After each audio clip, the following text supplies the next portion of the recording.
Guys, आप लोगों ने कभी सोचा है कि महीने तो बहुत होते हैं, चैत्र, वैशाख, आषाढ़, लेकिन हमारे हिंदू धर्म में सबसे ज्यादा फेमस जो महीना माना जाता है, जो कि अभी चल रहा है, वो है सावन।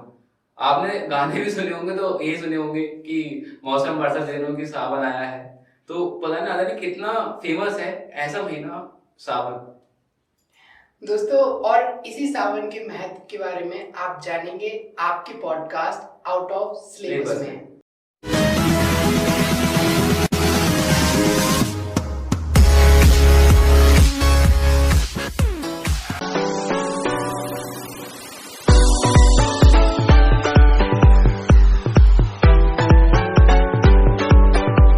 तो अरे भाई, सावन चल रहा है, कैसे जा रहा है आपका सावन? बहुत ही मस्त आ रहा है यार। पता है, मैंने ना एक चीज मेरे साथ सावन में इस बार नहीं हो रही है। मैंने डिसाइड नहीं किया था कि मैं जो है जल चढ़ाते हैं हम लोग सावन में। तो मैंने डिसाइड नहीं किया था। ऐसा एक्चुअली ऐसा होता था कि पहले ना एक आध साल पहले मैंने पता है हमेशा कहते डिसाइड करता था कि सावन आ गया है, अब ना मैं सावन में रोजाना जल चढ़ाऊंगा, है ना। शिवलिंग पे जल जो चढ़ाते हैं हम लोग, रोजाना चढ़ाऊंगा। बट वो हो नहीं पाता था। बट इस बार पता नहीं क्या जादू हो रहा है मेरे साथ। मैंने डिसाइड नहीं किया, बट अपने आप ही मैं रोजाना जल चढ़ा पा रहा हूँ। दिस इज समथिंग, मतलब एक हैबिट टाइप में बन गया है मेरा। एंड दिस इज समथिंग, ऐसा लगता है जैसे भोले बाबा खुद ही कह रहे हो कि यार तुझे इस बार सावन में जल चढ़ाना है। दिस इज समथिंग यार। और पता है, मेरे को तो अपॉर्चुनिटी भी बहुत मिल रही है। अपॉर्चुनिटी कैसे? हम लोग ना जल भरने जाते हैं, सभी लोग सावन में जल भरने जाते हैं। तो पता है, एक्चुअली ऐसा होता था कि मेरी मौसा ना मुझसे पूछते नहीं थे कि अनिकेत तू भी चलेगा क्या सावन में जल भरने, कि वो मुझसे पूछते नहीं थे। बट इस बार तो कुछ नया ही हो रहा है यार। वो मेरे से पूछ रहे हैं कि तू चलेगा। शायद इस बार जो सावन का लास्ट सोमवार है, शायद इस बार हम लोग जाएंगे सावन में। सो मेरे पे तो बहुत ज्यादा भोले बाबा की कृपा हो रही है। ज्यादा कृपया हो रही है, ज्यादा ही प्रिय भक्त हो रहे हो। बिल्कुल बिल्कुल। एक चीज और मुझे बतानी थी कि जब भी मैं जल चढ़ाता हूँ ना, it feels amazing to me. I feel like यार, it's like having a gratitude towards the universe, towards the Bhole Baba. जो भी उन्होंने जिंदगी में मुझे दिया है, उसकी तरफ ग्रैटिट्यूड रखता हूँ। एक ग्रैटिट्यूड की फीलिंग महसूस होती है। So that feeling is amazing. और मैं सच बता रहा हूँ, जब भी मैं जल चढ़ाने के बाद अपने दिन की शुरुआत करता हूँ ना, इट फील्स सुपर अमेजिंग। मजा आता है। सावन का महीना है ही बहुत खास। अच्छे से। और इस बार तो भोले बाबा की इतनी कृपा है कि हम सबको भोले बाबा ने पूरे पूरे 2 महीने दिए हैं सावन को एंजॉय करने के लिए। तो भाई, आपके आसपास के लोग बाग भी एंजॉय कर रहे होंगे। वो किस तरीके से एंजॉय कर रहे हैं, किस तरह डीजे पे जा रहे होंगे? या हमारे यहाँ यूपी में यही चीज ज्यादा फेमस है, डीजे। जहाँ पर सावन हो, वहाँ पे डीजे ना हो, और खासकर यूपी। तो फिर जान ही नहीं है। हाँ, तो फिर जान ही नहीं है। बिना डीजे के सावन बर्बाद। हाँ? उसके बिना मजा नहीं है। सावन में आग तभी लगेगी जब डीजे चलेगा। बिल्कुल। वही चीज है। वैसे ज्यादातर लोग, एक्चुअली जो मेरे आसपास के पड़ोस के लोग हैं, ज्यादातर सभी लोग ऐसा ही कि मतलब जो है सोमवार को जल चढ़ाने के लिए जाते हैं। एंड और जैसे तुमने बोला कि डीजे पर हम सब लोग एकदम रोला काट देते हैं, सीधा एंजॉय करते हैं। रोला काट देते हैं ना, एंजॉय करते हैं। तो जो है मतलब इसी तरीके से सब लोग मना रहे हैं। कुछ लोग ज्यादा पूजा पाठ करना स्टार्ट कर, जैसे कि मेरी मम्मी है, वो सावन में सोमवार के लिए हर सोमवार को व्रत रखती हैं। सो दिस इज समथिंग जो हो रहा है एक्चुअली। अनवय, कभी आप गए हो? मैं इससे पहले कभी या एक्चुअली हाँ, देयर इज अ स्टोरी। तो कैसा लगता है वहाँ पे डीजे वीजे? मैं तो आज तक कभी नहीं गया। एक्चुअली मैं गया हूँ। मैं आई थिंक 7 या 8 साल का था, जहाँ तो मुझे याद है 7, 8 या 12 साल का था मैं। तो जो है मेरे जो मौसा जी है ना, मैं उनके साथ गया था। तो एक्चुअली ऐसा होता है कि मैं छोटा था, तो छोटे बोले बोलते हैं तो ना। एक्चुअली छोटी कामर उस वक्त, अब तो छोटे बच्चों के लिए बनती है 12 साल की, पहले थी नहीं एक्चुअली। तो ना मेरे लिए वो जल की छोटी छोटी केने होती है, 20-20 या 30 रुपए की आती है। तो मौसा ने मुझे वो दिलवाई थी। तो मेरे अंदर एक गजब का उत्साह था उस वक्त। मेरे अंदर ये था कि कुछ भी हो जाए, मैं तो चल के ही जाऊंगा, पैदल जाऊंगा। तो यहाँ से तो हम लोग टेम्पो से गए थे ना, टेम्पो से छोटा हाथी जो हम लोग करते हैं, तो उससे गए थे। फिर उसके बाद मेरी नानी को मैं मिला ही नहीं, मैं गायब हो गया। मैं गायब मतलब कैसे हो गया? मेरी नानी ये थी, तू थक जाएगा, तू छोटा है, बैठ जा। लेकिन मेरे को समझ नहीं आता था। मैं तो चल के जाऊंगा। एंड भोले बाबा की ऐसी कृपा थी कि जो है मतलब मैं 12 साल का था, एंड आई वाज मतलब एटलीस्ट कम से कम 50% या 70% जो जर्नी थी वो पैदल ही वॉक करके मैंने की थी। And that was it. मजा आया था बहुत ज्यादा, बहुत can't tell you in words, इतना ज्यादा मजा आता है। क्योंकि पता है क्या होता है कि जो तुम्हारे साथ वाले होते हैं उनका सबका एक ही वाइब आती है, सच्ची बताऊं तो एक वाइब आती है गजब की। और एक इंसिडेंट मेरे साथ और हुआ था सावन में। जो इंसिडेंट हुए हैं ना मेरे साथ, वो सब छोटे बचपन में ही हुए हैं, एक्चुअली जब 12-13 साल का था तभी हुए हैं।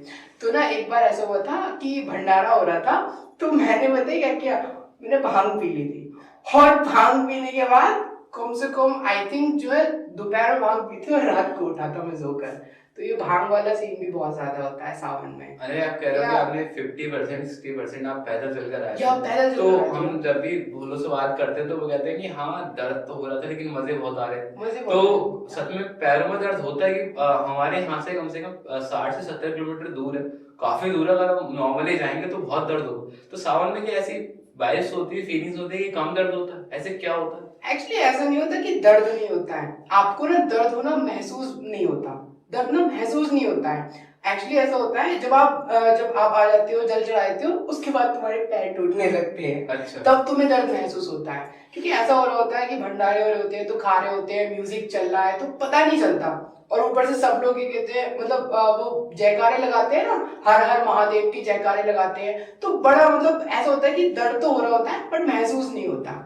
इंजॉयमेंट इतना ज्यादा होता है, भोले बाबा के आशीर्वाद से पता नहीं लगता, पता नहीं लगता, कभी भी पता नहीं सब लगता। यही कहते हैं। सच्ची बिल्कुल पता नहीं लगता। बाकी जब आप छोटे होते हो ना, एक ग्रुप में जब आप छोटे, तो वो ये मैंने महसूस किया है कि सब बड़े बड़े बोले और अब तो छोटे बोले, तो सभी ना मतलब बहुत एक केयरिंग नेचर भी रखते हैं कि इसे दो पहले, इसे दो पहले। So that is also amazing. और बहुत ही मजा आता है जर्नी में। इस बार जाने वाले हो? बहुत ज्यादा। इस बार I think it is possible, शायद इस बार मैं जाऊंगा, बड़ा मजा आएगा सच्ची। मतलब बड़े मजा आते हैं गाँव में। मैं तो आज तक एक्सपीरियंस कभी किया नहीं है। मैं भी सोच रहा हूँ कि इस बार चलते हैं ब्रिज घाट। सबसे पहले सबसे ज्यादा फेमस जगह कांवर के लिए वही है। बिल्कुल। और ज्यादातर आप लोग सोचते होंगे कि कांवर हम लेने जाते हैं, हम क्यों लेने जाते हैं। हमारे मतलब जो पहले कांवरिया थे, कांवड़ यात्रा जिसने पहली बार की थी, वो कौन थे, किसने इस चीज की शुरुआत की। तो मैंने मतलब थोड़ी रिसर्च कर रहा था, तो इसके बारे में काफी चीजें पढ़ी मैंने। तो बेसिकली इस चीज का जो मतलब कहते हैं ना एक्सप्लेनेशन जो भी है, वो ज्यादातर शिव पुराण में आपको मिलेंगी। उसमें सावन महीने के बारे में बताया जाएगा। क्या क्या चीजें बताई गई हैं उसमें? उसमें पहले ये बताया गया कि जिस तरीके से कि पहले कांवड़ यात्रा किसने की थी और क्यों की थी। इसके ऊपर वैसे बहुत ज्यादा हमारे ग्रंथों में लिखा हुआ है कि पहले कांवड़ यात्रा किसने की थी। बहुत से लोगों का नाम आता है। सबसे ज्यादा नाम जिन लोगों को आता है मैं बताना चाहूंगा। सबसे पहले लोग कहते हैं कि भगवान परशुराम, रावण, हमारे श्री राम और श्रवण कुमार। रावण ने कौन सी? हाँ, रावण ने मैं भी सोच के हैरान था, लेकिन हाँ। मैं एक्सप्लेन करता हूँ थोड़ा सा। हाँ। हमारे शिव पुराण में जो वो लिखा गया है, किस तरीके से लिखा है, आपने सुना होगा कि समुद्र मंथन हुआ था। समुद्र मंथन होने के बाद मेरे ख्याल से 14 कलश में हलाहल विष निकला था, और हलाहल विष को महादेव ने पी लिया था। और जब उन्होंने पी लिया था तो मतलब थोड़े से उनकी कह सकते हैं कि पावर पे असर पड़ रहा था।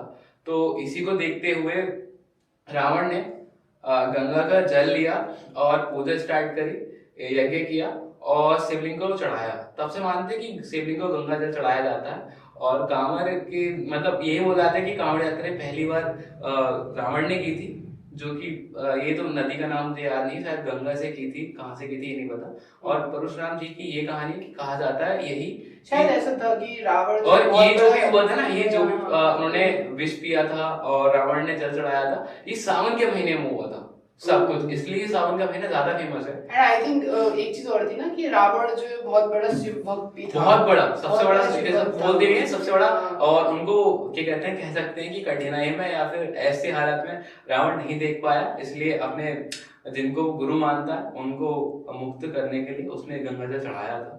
बेसिकली हाँ, उसकी थोड़ी सी क्या काफी नेगेटिव परछाई भी है, लेकिन हाँ एक अच्छा एक्सपेक्ट भी है कि वो भोले बाबा का बहुत बड़ा भक्त था। तो हाँ, दूसरी कहानी परशुराम जी की है कि जैसे कि सावन आता था तो कहते थे कि शिव जी पे कष्ट आ रहा है, ये है वो है। तो पहली बार तो रावण को भी बोलते हैं, परशुराम जी को भी बोलते हैं कि पहली बार उन्होंने ब्रिज घाट, जो हमारा गगन मुक्तेश्वर ब्रिज घाट है, यहाँ से उन्होंने जल भरा था और अपनी शिवलिंग पे, जहाँ भी उनकी शिवलिंग थी वहां पर उन्होंने उसको अर्पित किया था और शिव जी को मुक्त कराया। इस तरीके से बोलते हैं। तो बहुत सारी कहानी ऐसे बोलते हैं कि हमारे श्री राम ने भी गंगा जल से शिव जी को जल चढ़ाया था। वे जल तो चढ़ाया था लेकिन कांवड़ यात्रा भी की थी। बहुत सारी कहानियां मिलेंगी आपको। और इसीलिए कहा जाता है कि सारी चीज जो भी जब रावण ने जल चढ़ाया, शिव जी ने हालाहल विष पिया और परशुराम ने जल चढ़ाया, ये सारी चीजें सावन के महीने में हुई थी। इसलिए सावन का महीना ज्यादा। एक क्वेश्चन और था कि ये जो सारी चीजें हो रही थी, हाँ, ये सारी चीजें एक ही डायमेंशन नहीं नहीं नहीं नहीं, एक ही डायमेंशन में नहीं हो रही थी। इसका मेरे पास तो कोई वो नहीं है। जितनी मैंने नॉलेज गेन की है उसके ऊपर बता रहा हूँ कि ये अलग अलग ग्रंथों में लिखी गई है। शिव पुराण में कि रावण ने उस टाइम करा था, परशुराम जी ने भी उस टाइम किया था। थोड़ा अलग अलग, मुझे पूरी नॉलेज नहीं है लेकिन जितनी मैंने नॉलेज ली है उतना मैं बता रहा हूँ। ऐसा फिक्स नहीं है कि गाइस की मैं सच बोल रहा हूँ, लेकिन हाँ ऐसी कहानियां हैं बहुत सारी जिनको आप रिलेट कर पाओगे।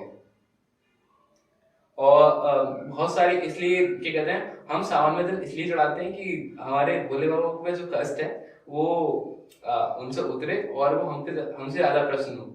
भोले बाबा पे कष्ट मतलब जब हमने अच्छा। जब विष पिया था तो आपने हमारे नाटकों में दिखाया गया है और मूवी में दिखाया गया है कि उनको कठिनाई हुई थी। तो उससे मुक्ति दिलाने के लिए भक्त ये करते हैं, कहते हैं कि इससे ज्यादा आसान होता है शिव जी को प्रसन्न करना।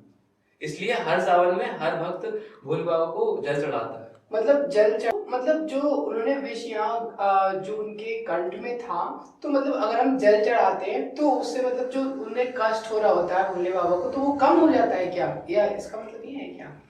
नहीं, वो तो हाँ उसकी अलग स्टोरी भी है कि पार्वती जी ने उनके गले में विष रोक दिया था। लेकिन जो सावन में जो हुआ था ना, ये सारी चीज प्रोसेस सावन में हुआ था, ठीक है। उसके बाद माना जाता है पौराणिक में और शिव पुराण में इसका उल्लेख भी है थोड़ा कि जितने भी हम कहते हैं कि श्री राम थे पहले, परशुराम थे या फिर जो भी है रावण थे, इन लोगों ने मतलब इनमें से किसी ने पहले जल चढ़ाया था इसलिए ताकि वो गंगा से पवित्र हो सके वापस। जो उस हलाहल विष से वो जो भी अपवित्र हो गए थे, हाँ, मतलब हलाहल विष निगेटिविटी ने उन्हें इतना घेर लिया था कि उन्हें भी थोड़ा कष्ट होने लगा था। इसलिए गंगा जल से उन्हें पवित्र किया जाता है। और इसके बारे में अगर आपको ज्यादा जानकारी चाहिए फिर तो सिर्फ पुराण आपको पढ़नी पड़ेगी। पार्वती जी की क्या स्टोरी थी, मतलब उन्होंने कंठ में रोक दिया था, ये वाली उसकी स्टोरी मुझे ज्यादा तो याद नहीं है, लेकिन मुझे ये बोलते हैं, ज्यादातर हम लोगों ने सुना होगा कि उनको गला ऐसे नहीं, गला घोट रहे, गला पकड़ा, इन गले में ऐसा हाथ करके विष रोक दिया गया था। और जब से उनका नाम नीलकंठ पड़ा था। और जो पार्वती जी का रूप था वो काली माता का रूप था या मतलब काली माता नहीं था, पार्वती जी का ही था। अच्छा। उसके बारे में मुझे डिटेल नहीं पता, लेकिन वो पार्वती जी का, काली माता का तो बिल्कुल नहीं था। अच्छा। उसके बारे में ही है। और कुछ पूछिए। और कुछ मेरे पास खास नहीं है तो आप बताइए सावन को लेकर के। कुछ ज्यादा खास मेरे पास है नहीं actually. Let's just end this podcast यार। Okay, end this podcast guys, Sawan चल रहा है। वी होप आप सावन को एंजॉय कर रहे होंगे और साथ में एंजॉय करेंगे हमारा podcast out of syllabus. #Sawan out of syllabus को टैग कीजिए दोस्तों, आउट ऑफ सिलेबस के साथ और देखते रहिए आपका पॉडकास्ट आउट ऑफ सिलेबस। हमारे चैनल को लाइक कीजिए, सब्सक्राइब कीजिए और शेयर कीजिए अपने दोस्तों के साथ। देखते रहिए आपका पॉडकास्ट आउट ऑफ सिलेबस।